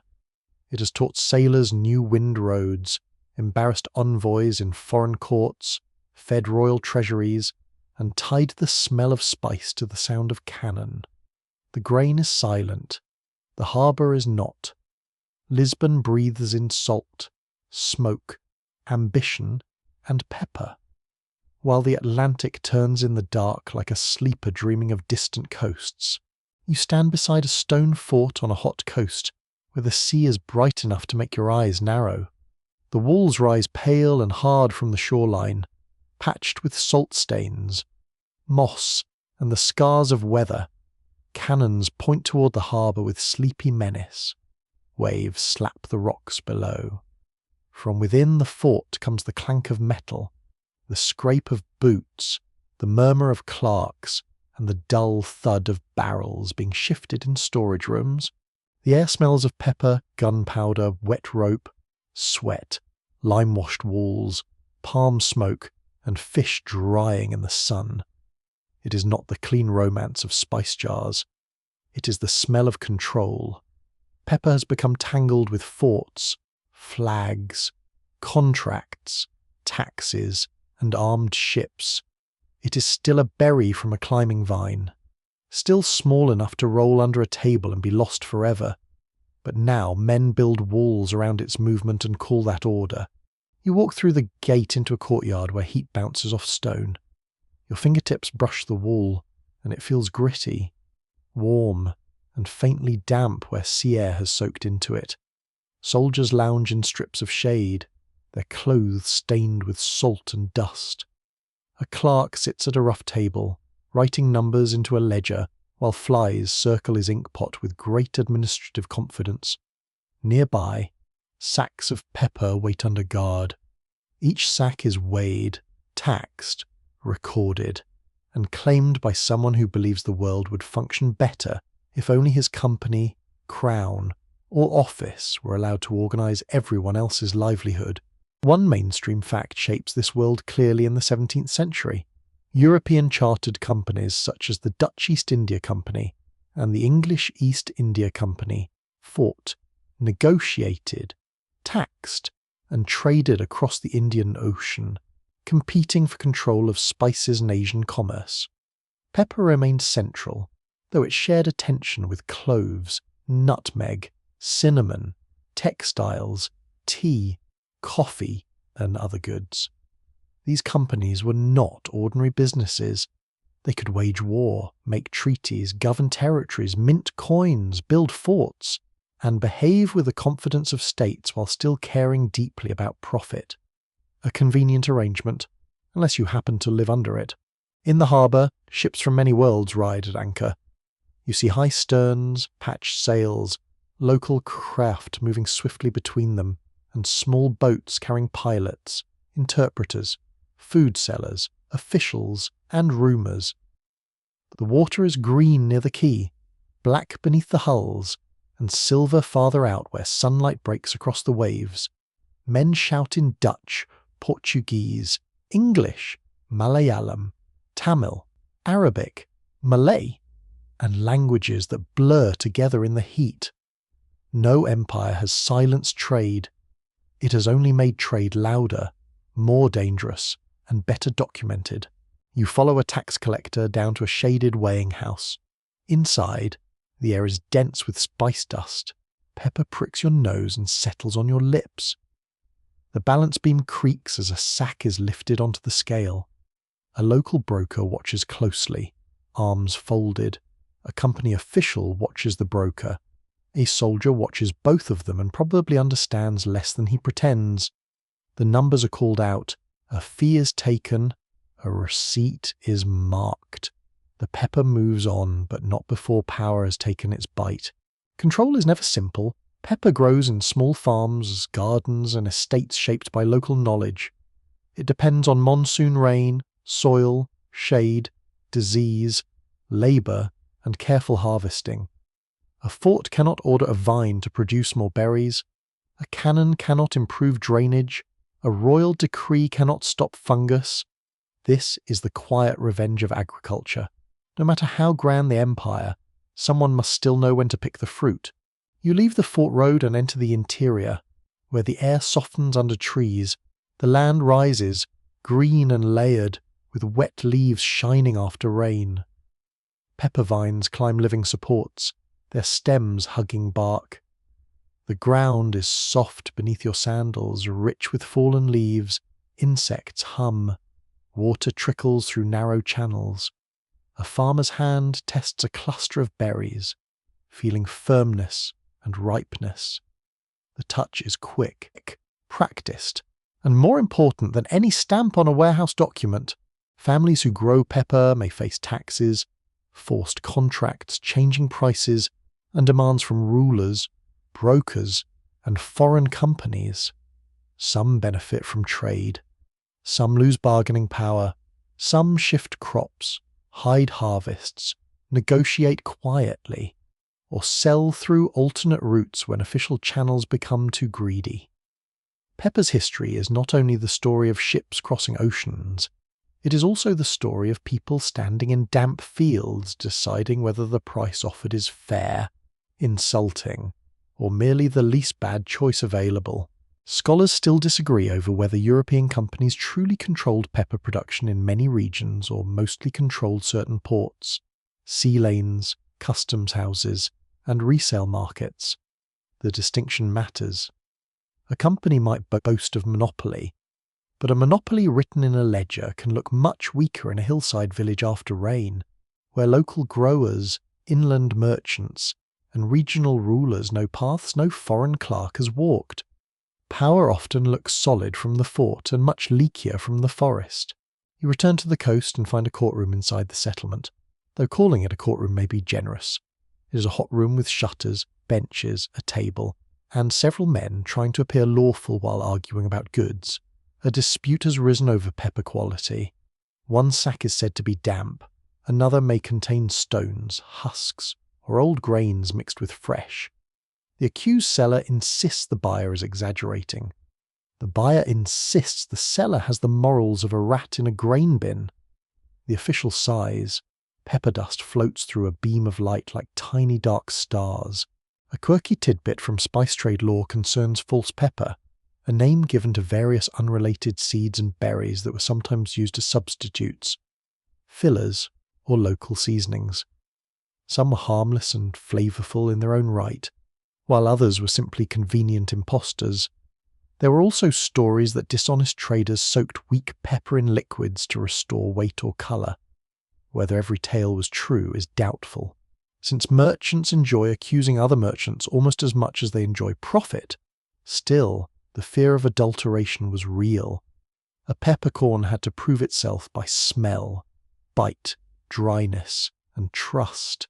In a colonial outpost kitchen, dinner simmers in a clay pot beside European bread, local rice, salted fish, coconut, onions, tamarind, and unfamiliar greens. The cook moves between culinary worlds without making a speech about it. Pepper enters the pot with garlic and sour fruit. Smoke drifts low under the roof beams. Rain begins outside, drumming softly on tiles and leaves. The room smells of steam, spice, damp clothes, and wood ash. A soldier tastes the sauce and coughs lightly from the heat. A local servant does not react, which somehow feels like a complete review. These settlements create new mixtures of food, language, clothing, law, belief, and family life. Portuguese, Dutch, English, Indian, Malay, Arab, African, and mixed communities form around ports and forts. Some people will marry across cultural lines, some convert, some resist, some translate, some survive by becoming essential to every side. Interpreters, brokers, scribes, sailors, cooks, and artisans hold knowledge that powerful men depend on while pretending not to. Pepper moves through their hands as much as through imperial decrees. The violence is never far away. Forts are attacked, ships are seized, villages are punished. Rulers make alliances, break them, renew them, and explain everything afterward as strategy. Pepper is not the sole cause of conflict, but it helps give conflict a commercial pulse. Control of ports means customs revenue. Control of sea lanes means leverage. Control of storage means bargaining power. The spice sits inside a wider struggle over Asian trade, European rivalry, local sovereignty, and the stubborn fact that everyone wants favourable terms. At night, the fort changes, the heat loosens, torches burn in iron brackets, the sea turns black, breathing against the stones. You hear guards calling to one another, dice rattling in a barracks, a cough from the powder room, and the quiet scratch of a clerk finishing the day's accounts. The smell of pepper in the warehouse seems stronger after dark, warmer and more intimate. It clings to cloth, wood, hair, and skin. Even the cannons cannot make it seem harmless.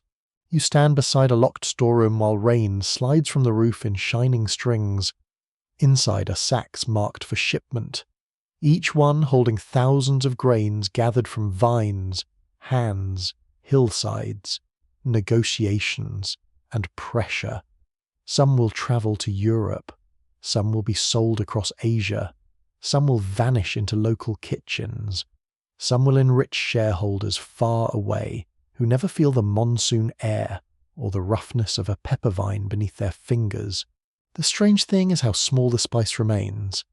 It does not grow larger because armies gather around it. It does not become louder because officials shout over it. A peppercorn stays dark, dry, and quiet. The noise belongs to people. People build forts, issue orders, invent monopolies, cheat scales, defend coastlines, rebel, negotiate, and write letters filled with complaint. Pepper simply carries value well enough to invite all of it. You walk from the warehouse back toward the shore. The stone under your feet is slick from rain. The air tastes salty and sharp. In the distance, a ship's lantern swings slowly, a golden dot moving with the tide. Behind you, the fort stands square and heavy, convinced of its own permanence. Around it, the coast breathes, the vines grow, farmers judge the season, traders seek openings, and kitchens wait for warmth. A few grains rest in your palm. They feel rough, almost cool now in the damp night. You close your fingers around them and hear the harbour sounds folding together waves, chains, insects, ink pens, boots, whispered bargains, and rain on leaves. Pepper has entered an age of empires, but it has not surrendered its older nature. It still belongs to soil, labour, weather, appetite, and memory. In the dark, beneath flags and ledgers, it remains a small seed of heat passing through uneasy hands. You step into a warehouse that no longer feels like a treasure chamber. It is still busy, still fragrant, still guarded by men with keys and opinions. But the atmosphere has changed. The walls are brick. The roof beams are dark with soot. Windows are larger now, letting in grey daylight from a city thick with smoke, rain, and industry. Outside, iron wheels rattle over cobbles. A steam whistle moans in the distance. Somewhere, a factory exhales into the morning like a tired dragon trying to keep regular hours. Pepper rests in sacks piled high against the wall. There is more of it than a medieval merchant might have considered emotionally healthy. The scent is strong, dry, woody, and warm, rising from burlap and dust. When a worker drags a sack across the floor, the coarse fibres scratch loudly against wood. Peppercorns shift inside with a muffled rush. They are still valuable, but not miraculous. They still travel far, but the journey has become more routine. That is how luxury often fades into habit, not with a dramatic collapse, but with better ships, larger harvests, tighter schedules, and people slowly forgetting to be impressed. By the 19th century, pepper becomes increasingly available to ordinary households in Europe and North America. This is the mainstream fact shaping the age-expanded cultivation in colonial and post-colonial growing regions. Improved shipping, steam power, railways, and commercial packaging helped move pepper from guarded luxury toward common kitchen staple. It did not become cheap everywhere at once, and poverty still narrowed many tables. But the direction is clear. Pepper begins to lose its aura of impossible distance. It becomes something a shopkeeper can sell in small paper packets, something a family can keep in a tin, something a cook can add without first consulting the household budget like a priest reading omens. You walk through a 19th century grocery shop. The bell over the door gives a thin little ring. The air smells of coffee, soap, flour, dried fruit, lamp oil, smoked bacon, tea, vinegar, sugar, and pepper ground fine enough to drift into the nose. Wooden drawers line the walls, each with a neat label. Jars glow softly on shelves. The counter is worn smooth by coins and elbows. A grocer in rolled sleeves weighs spices with a practical calm that would have shocked merchants from older spice ports. He folds paper around a small measure of ground pepper, twists the ends, and sets it beside sugar, salt, candles, and tea. No ceremony, no locked chest, just commerce doing its humble little dance. Yet this ordinary packet carries a world of change.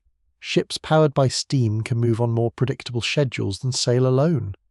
Railways carry goods inland faster than carts and pack animals. Insurance, banking, telegraph messages, and imperial trade system shrink uncertainty. The peppercorn is still crossing oceans, but now it rides inside a world that increasingly loves speed, timetables, invoices, and standardized weights. The human mouth has not changed much. The machinery serving it has changed enormously. In growing regions, the crop spreads and intensifies. Pepper is cultivated not only in its old Indian heartlands, but also across parts of Southeast Asia, including areas such as Sumatra, Java, Borneo, and the Malay Peninsula. Colonial administrators, local rulers, migrant farmers, merchants, and plantation interests all shape production in different ways. In some places, smallholders remain central. In others, commercial pressure encourages larger-scale planting. Vines climb supports in humid fields, but now their berries are tied to global commodity markets. A farmer looking at a green spike may be connected invisibly to prices quoted in London, Amsterdam, New York, or Singapore. Very glamorous, of course, unless the price falls right after harvest. You stand in a pepper garden under heavy tropical air. Rain has recently passed, leaving leaves glossy and soil dark. The vines climb poles in ordered rows, more deliberate than forest shade, more commercial than wild abundance. Your shirt clings to your back. Insects drone. A worker reaches up to gather berry spikes into a basket, fingers moving quickly, careful not to bruise what must dry well. The smell is green and damp at first, mixed with mud, sweat, leaf sap, and smoke from a distant fire. The luxury has faded in distant kitchens, but the labour has not. Every ordinary spice jar begins somewhere specific, in weather that does not care how affordable dinner has become. Pepper also meets competition. Chili peppers, carried from the Americas across the world, become beloved in many cuisines for their bright heat. Mustard, horseradish, ginger, and local herbs continue to season food. Yet black pepper adapts beautifully because it is versatile. It does not insist on being the star. It can sit beside roasted meat, eggs, soup, fish, potatoes, rice, pickles, sauces, and cheese. It can whisper in a white sauce or crackle boldly over a steak. Pepper's genius is that it can belong almost anywhere without seeming lost. A very useful personality, if slightly prickly. In middle-class dining rooms, pepper becomes part of table culture. You sit at a polished wooden table beneath a gas lamp or early electric light. The room smells of starch, coal smoke, roast meat, boiled vegetables, gravy, and furniture wax. A small container stands near the salt. Perhaps it's silver in a wealthy home, ceramic in a modest one, glass in a restaurant. Someone reaches for it, gives a tap or twist, and pepper falls in dark flecks. That casual gesture is historically enormous. Once, pepper was weighed in guarded amounts. Now it is sitting on the table, waiting for anyone with soup. The familiar pairing of salt and pepper becomes a kind of culinary shorthand. Salt enhances flavour in the most basic biological way. Pepper adds aroma and mild heat. Together they become the default duo of many Western tables. So common that they almost disappear from attention. But commonness is not failure. It is a different kind of triumph. Pepper does not need to remain rare to remain powerful.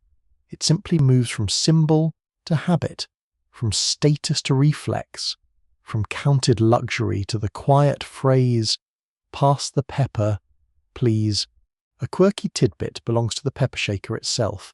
For a long time, ground pepper clumped easily in damp conditions, which made simple shaking less reliable. Improved milling, drier processing, and better containers helped make table pepper more convenient. In some households, pepper pots had different numbers or patterns of holes than salt containers, though there was never one universal rule, which has caused generations of diners to pause, squint, and choose wrongly with great confidence. A tiny domestic mystery, repeated across millions of meals. History is not always cavalry and crowns. Sometimes it is perforated lids. Food manufacturers also reshape pepper's daily role. Sausages, pickles, canned soups, sauces, biscuits, meat pies, preserved fish, and prepared seasonings use pepper as a steady background note. Industrial food needs consistent flavour. Pepper becomes part of formulas, not just recipes. It enters factories where workers measure it in bulk, where spice dust hangs in the air, where machines grind, mix, pack, and label. The smell in such a place is intense, almost physical. You feel it in the nose, throat, and eyes. A sneeze begins somewhere deep and approaches with the inevitability of a tax collector. There is scholarly disagreement about how much of pepper's fall in price came from expanded production. Cheaper transportation, colonial trade structures, changing consumer habits, or the rise of competing seasonings. The answer is probably a blend. Supply widened, ships improved, retail systems changed, households expected more variety. Empire forced some routes open while distorting others. Taste shifted as people grew accustomed to what had once felt rare. Pepper's ordinariness was not one event. It was a slow settling, like dust on a pantry shelf, except much more aromatic. You visit a working-class kitchen in a crowded city. The floorboards are worn, the air damp from laundry, the window filmed with soot. A pot of stew simmers with onions, potatoes, scraps of meat, and whatever the week allows. The cook adds salt, then a pinch of pepper from a folded packet. Not much, but enough. Steam rises, carrying warmth and comfort through the small room. Children hear spoons clatter. Someone shakes rain from a coat at the door. The spice does not announce wealth here. It gives ordinary food a little lift, which may be the kind of magic. In restaurants, pepper becomes performance. A waiter offers it freshly cracked from a mill, twisting the grinder above a plate with solemn ceremony. The sound is soft, crisp, almost luxurious again. Crack, crack, crack. The grains break open at the last moment, releasing volatile aroma that pre-ground pepper loses over time. The fragrance is brighter, more alive, carrying hints of pine, citrus, earth, and heat. Even after becoming common, pepper finds small ways to feel special. It is humble, yes, but not completely domesticated. Science enters the spice cabinet too. Chemists identify piperine as the main compound responsible for black pepper's pungent bite. Botanists classify varieties. Agricultural experts study pests, soils, diseases, drying methods, and yields. Trade officials track quality grades. Cookbooks advise on whole versus ground pepper, black versus white, mild versus strong. Pepper becomes understandable in new languages: chemistry, agronomy, nutrition, manufacturing. Yet understanding does not empty it of charm. A thing can be explained and still be lovely. Moonlight is physics too, and no one sensible complains. By the 20th century, pepper is so familiar in many households that its history hides in plain sight. A supermarket shelf may hold tins, jars, grinders, blends, coarse-cracked pepper, fine white pepper, and colourful mixes that look cheerful but occasionally taste like packaging optimism. A shopper reaches for one without imagining monsoon winds, counting houses, forts, plantations, steamships, railways, and grocers folding paper packets under lamplight. The spice becomes background, and background is where much of daily life truly lives. You stand in a quiet kitchen at dusk. The counter is cool beneath your fingertips. A pot of soup breathes softly on the stove. Rain touches the window in small tapping sounds. There is a jar of black pepper near the salt, ordinary and available. You twist the grinder. The pepper falls in dark specks over the pale surface of the soup, and its scent rises at once, warm, woody, familiar. No one bows. No one counts each grain. No merchant whispers of serpents or sea roots. The spice has travelled all this way to become easy. That ease is not emptiness. It is the final disguise of a long journey. Pepper's past remains folded inside the simplest gesture, the hand reaching, the wrist turning, the little shower of black flecks settling into steam. You taste the soup. Heat blooms gently. The room feels warmer. Outside, the modern world hurries and hums, but in the bowl there is a small, ancient steadiness. Luxury has become comfort. Treasure has become habit. And the pepper, dark and quiet as ever, rests beside the stove like it has always belonged there. You stand in a quiet modern kitchen while the night gathers softly at the window. The room is not grand. It does not need marble floors, gold cups, or a suspiciously overconfident merchant guarding sacks in a warehouse. It has a counter cool beneath your fingertips, a stove ticking as it settles, a cupboard that closes with a gentle wooden click, and a small pepper grinder standing beside the salt, as if the two have been appointed to watch over dinner. Outside, the world hums faintly. A car passes on a wet street. A refrigerator murmurs. Somewhere in the building, a pipe knocks once and then becomes shy. The air smells of soup, toast, steam, and the faint woody fragrance that rises when you twist the grinder. Pepper falls in dark flecks, tiny and uneven, scattering over a pale bowl. It looks ordinary, almost too ordinary, which is how the oldest travellers hide. They arrive at the end of immense journeys and pretend they have been in your cupboard the whole time. You lift the bowl closer, warmth touches your face, the steam carries onion, broth, a little butter, and Pepper's dry bite. That scent is familiar now. But familiarity is not the same as simplicity. Every black speck is a small survivor of fields, ships, markets, arguments, recipes, inventions, and tired hands. Pepper has become one of the most common seasonings in the world, a mainstream fact so plain it almost disappears. It is used in home kitchens, restaurants, packaged foods, marinades, sauces, and table grinders across many cultures.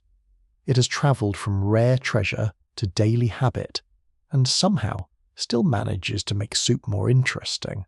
A humble career, but a successful one. You open a cupboard and see the many forms it now takes. Whole black peppercorns in a glass jar, fine ground pepper in a tin, white pepper for pale sauces and certain soups, green peppercorns in brine, soft and bright, pink peppercorns too, though they are not true pepper from Piper nigrum, which is mildly rude of them, but they do look festive. The modern spice shelf is a small museum of botanical confusion. Labels bring order, or at least attempt it with good intentions and attractive fonts. The grinder in your hand is simple, but it changes everything. Whole peppercorns keep their aroma longer than pre-ground pepper, because the strongest fragrance escapes after grinding. When you crack them fresh, the scent rises quickly, woody, warm, a little floral, sometimes citrusy, sometimes pine-like, depending on origin and processing. Your fingers feel the mill's smooth body. Your wrist turns inside. The mechanism bites down. The sound is crisp and granular, a quiet crackling that seems almost domestic, almost sleepy. Yet it is the sound of a spice being opened at the last possible moment, the final step in a journey that began in heat and rain. On another shelf sits a plastic shaker from a supermarket, practical and unromantic. It has done nothing wrong. It simply lacks mystery. Yet even that little container carries a global system. Pepper may have been grown in Vietnam, India, Indonesia, Brazil, Sri Lanka, Malaysia, Cambodia, or another warm region suited to the vine. It may have been harvested by smallholder farmers, dried in the sun, sorted by grade, sold through traders, cleaned, sterilized, shipped, ground, blended, packed, and delivered to a store where someone compared prices for 6 seconds and chose the one on sale. History, but with a barcode. You imagine the pepper vine itself, not as a symbol now, but as a living plant. It climbs because it must. It needs support, humidity, warmth, drainage, and care. Its berries ripen in clusters. Weather matters. Disease matters. Labour matters. A storm can damage a crop. A bad price can strain a household. A good harvest can bring relief. The pepper in a polished grinder may feel far from the farm, but the farm remains inside it. Every kitchen convenience has a rural shadow. Specialists still debate how much modern pepper production should be understood as a story of globalization, colonial legacy, local enterprise, changing agricultural science, or consumer demand. There is no single neat answer, which is inconsiderate of history but very typical of it. A jar of pepper can reflect all those forces at once. It can be a crop, a commodity, a memory of empire, a farmer's income, a cook's habit, a factory ingredient, and a table companion. It is small enough to spill, but wide enough to contain uncomfortable questions. You run your thumb along a peppercorn that escaped onto the counter. It feels ridged and light, with a fragile hardness. Press hard enough and it cracks, releasing a scent much larger than its body. That is pepper's strange talent. It occupies little space but expands in the senses, One grain can change a mouthful. A handful can change a sauce. A cargo once changed a balance sheet. A trade route changed maps. A craving changed oceans. There is a quirky tidbit tucked into modern table manners. In some dining traditions, people say it is impolite to add salt or pepper before tasting the food, because it suggests the cook failed before the first bite. This rule has caused countless polite diners to sit in silent suffering beside under-seasoned vegetables, waiting for the exact socially approved moment to rescue themselves. Pepper has become so common that it now participates in etiquette, insecurity, and tiny dinner table diplomacy. Empires faded, but the pepper shaker still makes people nervous. Honestly, that is impressive. In restaurant, fresh pepper can become a little ceremony. A server appears with a large grinder, sometimes so long it looks like it has personal ambitions. You are asked whether you would like pepper, and suddenly dinner includes a negotiation. A little more. That is enough too late. Now there is a small mountain on the salad. The sound of grinding fills the brief pause between strangers and appetite. The pepper falls in dark flakes, uneven and fragrant. A modest moment, but it connects performance, hospitality, and taste. In a family kitchen, pepper is less theatrical. A parent adds it to scrambled eggs while morning light spreads across the table. Someone shakes it into mashed potatoes. Someone stirs it into gravy, beans, noodles, fried rice, roasted vegetables, or a simple sandwich filling eaten over the sink because plates apparently require emotional commitment. Pepper belongs to grand cuisine, yes, but it also belongs to rush lunches, late dinners, rainy evenings, and the small acts by which people feed themselves when the day has asked too much. White pepper carries another memory. It is made from ripe berries soaked or processed to remove the dark outer layer, leaving the pale inner seed. Its aroma is different, earthier, sometimes sharper, sometimes faintly fermented. In some kitchens it is prized because it does not speckle pale soups, sauces, or mashed potatoes. In others, it is loved for its particular bite in broths, dumplings, marinades, and stir-fried dishes. Black and white pepper are siblings with different temperaments. One is warm and woody. The other arrives with a cleaner edge and, occasionally, the confidence of someone who knows the soup needed them. You look again at the shaker. Pepper's long story is not a straight climb from primitive to modern, or from rare to common, as if history were a staircase with labels. It is more like a tide. Value rises, shifts, spreads, sinks into daily life, and sometimes returns as craft. Today, cooks may seek single-origin pepper, heirloom varieties, special grades, fresh harvests, smoked pepper, fermented pepper, or pepper grown under particular ecological conditions. Once commonness makes a thing invisible, curiosity can make it visible again. Humans are charmingly circular. We turn treasure into habit, then habit into treasure, usually with nicer packaging.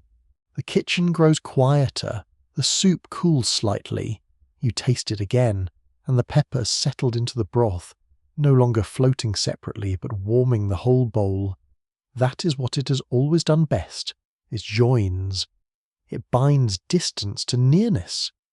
It takes something simple and gives it a little depth, not loudly, not with fireworks, just a slow warmth that remains after the spoon is lowered. You wash the spoon. Water runs over your fingers, warm at first, then cooler. The sink gives a soft metallic echo. A faint pepper scent clings to your skin when you dry your hands on a cotton towel. Outside, the rain has thinned to a whisper. The streetlights glow through drops on the glass. The pepper grinder stands where you left it. Ordinary and patient. You do not need to count the grains. You do not need to know every port, farmer, merchant, tax, storm, treaty, recipe, or argument to feel the weight inside that little jar.